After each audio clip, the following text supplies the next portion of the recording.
Olá, que Deus abençoe a sua vida, em nome do Senhor Jesus. Nós combinamos, quem esteve conosco ontem, vai lembrar que nós combinamos esta semana de ler e meditar no capítulo 3 de João, do versículo 16 até o último versículo do capítulo, que é o 36. Tá?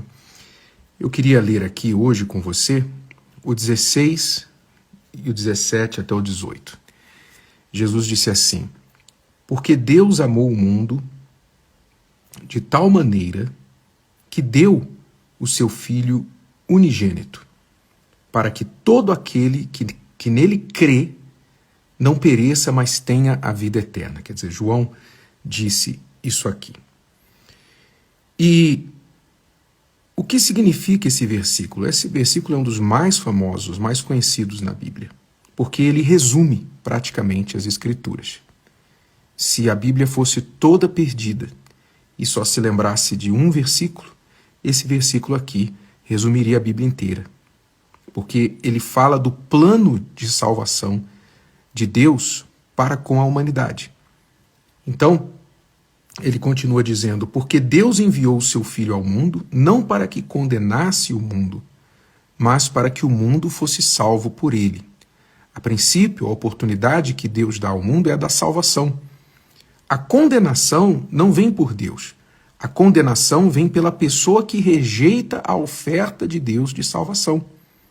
É muito diferente. Algumas pessoas dizem assim: como pode um Deus de amor lançar as pessoas no inferno? Deus não lança ninguém no inferno. Ele mandou o Filho dele para que ninguém pereça. Está aqui, escrito. Ele não quer que ninguém vá para o inferno.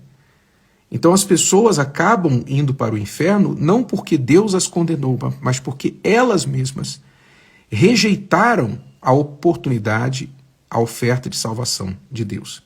E ele diz isso aqui, ele fala no versículo 18: quem crê nele não é condenado, mas quem não crê já está condenado, porquanto não crê no nome do unigênito Filho de Deus. Então, a crença no Filho de Deus, a fé no Filho de Deus, nos dá a oportunidade da salvação, nos dá o perdão dos pecados, nos dá a certeza de que nós temos uma chance de receber a eternidade, não porque merecemos, mas porque Ele pagou a nossa dívida por nós. Se você está devendo a alguém e um amigo seu vai lá e paga a sua dívida, você não deve mais nada. Você não tem mais dívida. E foi isso que Deus fez por nós.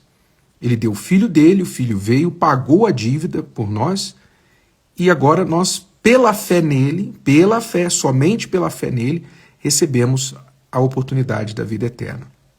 Mas isso é uma escolha, isso não é um sentimento. Fé não é um sentimento, fé é uma escolha. Você escolhe ter fé ou não todos os dias. Não só em Deus, mas qualquer pessoa, o ateu, ele escolhe ter fé na ciência, ele escolhe ter fé nele mesmo, ele escolhe ter fé no nada.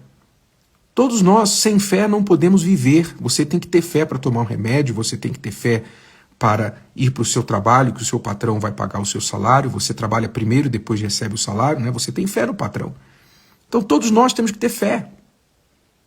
Então, escolhemos ter fé nas coisas que podem até nos falhar, mas se não escolhemos ter fé em Deus, o nosso Criador, então isso resulta na nossa condenação, porque isso não é inteligente, não está de acordo com a inteligência. Basta pensar só um pouquinho. Não é? Então, quem crê nele não é condenado, mas quem não crê já está condenado pela própria incredulidade. Não se esqueça disso. Agora, esse crer aqui tem que ser dito. O crer não é o dizer eu creio, porque esse crer dizendo eu creio é como o diabo crê, os demônios também creem. O crer em Deus, o crer no Senhor Jesus significa, se você crê nele, então o que ele disse você leva a sério e você vive aquelas palavras, você procura viver aquelas palavras. Você não é perfeito e ele sabe disso. Mas se você crê de verdade, você não diz apenas que crê, você não diz que crê porque você tem uma religião, uma denominação, você crê porque você pratica as palavras dele. Quem não pratica as palavras dele, mesmo que diga que creia, não crê coisa nenhuma. Só crê de verdade no Senhor Jesus quem vive e pratica as palavras dele. Ok? O resto está se enganando, tá bom? Se você quiser meditar, eu convido você esta semana, João capítulo 3, do versículo 16 ao 36. Leia estes versículos, medite devagar. Eles revelam verdades poderosíssimas que falam sobre você, sobre a sua alma e sobre a sua eternidade, tá bom? Amanhã a gente fala mais um pouquinho sobre os próximos versículos. A gente se encontra aqui. Até lá.